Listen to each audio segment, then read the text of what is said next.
تین بنیادی قسم کے صبر ہیں۔ الصبر علی الطاعہ، اطاعت پر صبر کرنا۔ حکم ہے روزہ رکھو، روزہ رکھنا ہے، چاہے پیاس سے حلق میں کانٹے پڑ رہے ہوں، مئی اور جون کا روزہ ہو۔ یہ جو ہے صبر علی الطاعہ ہے، اطاعت پر، اللہ کا حکم ہے۔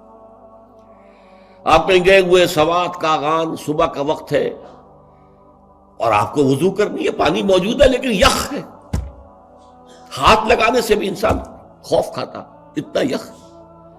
لیکن جب پانی ہے تو وضو تو کرنا ہوگا، صبر کرنا پڑے گا۔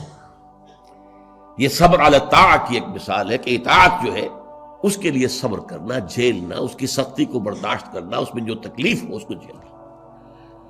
اللہ یہ کہ انسان بیمار ہو اور اندیشہ ہو کہ اتنے ٹھنڈے پانی کے استعمال کرنے سے جان جانے کا اندیشہ، وہ بات دوسری ہو جائے گی۔ لیکن ایک آدمی صحت مند ہے، کوئی ایسا عذر نہیں ہے، کوئی بیماری نہیں ہے، تو اسے بہرحال وضو کرنا پڑے گا، اس لیے کہ وضو جو تیمم کی شرط ہے کہ پانی موجود نہ ہو، وہ شرط یہاں پوری نہیں ہے، پانی تو اویلیبل ہے۔ تو صبر علی الطاعہ، اطاعت پر صبر کرنا۔